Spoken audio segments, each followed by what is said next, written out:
If your day is not blocked out for significant progress forward to one of your projects or your goals, you're living a reactive life and it's killing you. It's the oldest thing in the book of productivity. Discipline equals freedom. The more you are disciplined, because look at this. Look at the alternative, okay? If you're not doing block time, here's what your day might look like. You have all these different slots of time, right? And you're just gonna plug in as you go through the day. You're gonna plug in, I'll work some there, and I'll work some there, and then I'll try to cram stuff up. Right at the end of the day, I'll try to cram that sucker in. Any crammers? Okay, just checking. No judgment. You're just not going as fast as you could. That's all. Crammers, I love crammers. Just like, because they're easy to get to move faster, because you do have that diligence of when there's a deadline and it's on, you can go, which really serves you. But we got to take you from a crammer to a preparer to a high performer. And the way that we do that is to look at this and go, listen, if you keep leaving all these time slots to randomness, what happens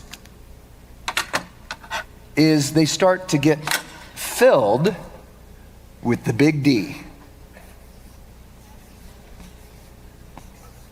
Distraction.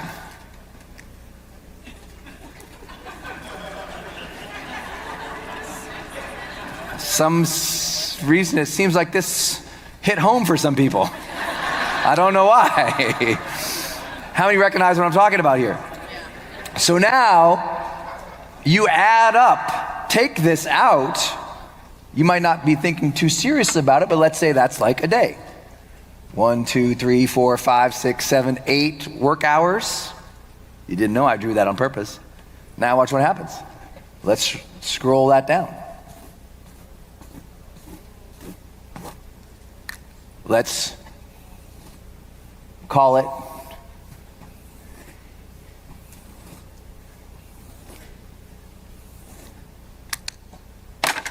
that. Bless you.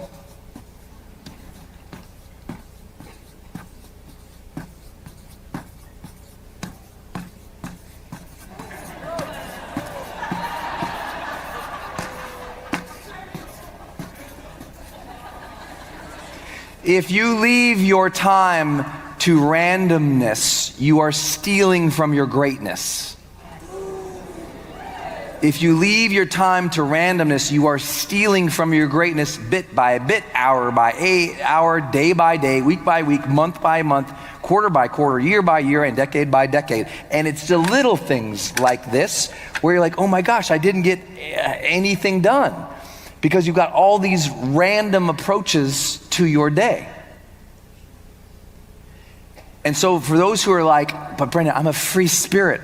I'm like, oh God, I love free spirits. Me too. Let's go on a yoga retreat. I don't have any time. Oh, free spirit, no time for yoga retreat? Aww. You know why free spirit ain't got no time for yoga retreat? Because they ain't got no discipline. If they had some discipline, free spirit would have time for some yoga retreat. So if you want more free time, you need more discipline time. It's so simple. I said, well, what if I learn to block time? And I did simple things like this. What if I said, let's see, let's call this, just for ease, let's go 8, 9, 10, 11, 12, 1, 2, 3, 4, and 5. What if I did this? And what if I asked, what is the primary projects that have to happen this week? And how can I build it so that my mornings are done in such a way that those primary big things, those things that must be created or done, that I block time out and it's protected. Meaning I just say, okay, block, block, block, block, block. And I let any randomness that has to come in, if it has to come in, it can come in over here, but maybe I got this one blocked and I got that one blocked for keep up. Okay, I let those random things come in, and they're not necessarily distractions because I'm on my way, but maybe they're more instead of distractions there. Let's call it response time, responses. A little different, right? A distraction from a response. And so, well, guess what happens? Over a period of time, as you draw this down, even if you do have time available, you get the idea. You're just check. You're just getting stuff done. And now you're not at the whim so much. So one of my big things is I just said, from now on, I don't do any reaction in the morning. My morning block time to create and do the necessary steps and big projects or priorities that must happen to move my life forward. My reaction, I'll do that later. So I'll reply to my email, or I'll take voice messages, or I'll take meetings in the afternoon, not the morning. Now some people, depending on what your career is or what you do, maybe you can't do that. Maybe you can't have your whole morning, but you can have your first 2 hours. You can have your first 2 hours. Next time you get that meeting invite, don't do it in the first 2 hours. Move it. A Fortune 50 CEO taught me this. He said, Brennan, I do no calls until after lunch. I'm like, oh my God, how did you get away with that? He goes, I'm the boss. Dang, nice.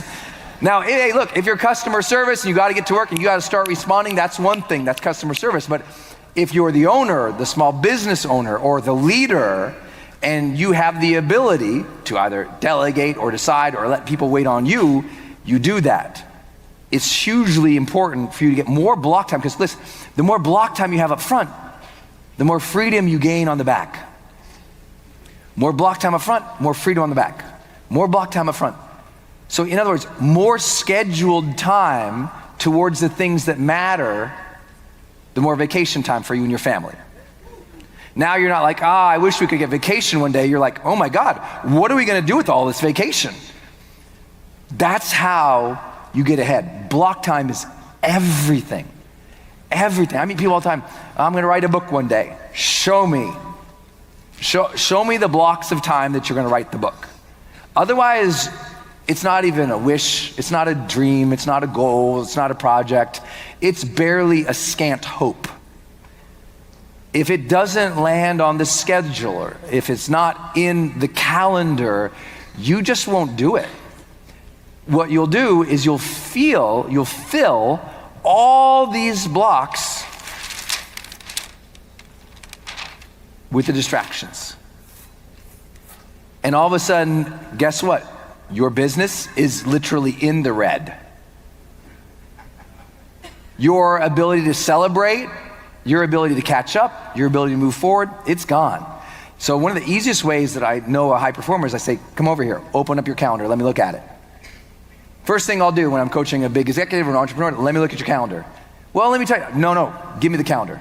Well, no, I don't want, you don't understand, I have this, you don't understand. Yeah, I know, right, I don't understand. I don't understand anything, so give me your calendar so I can understand.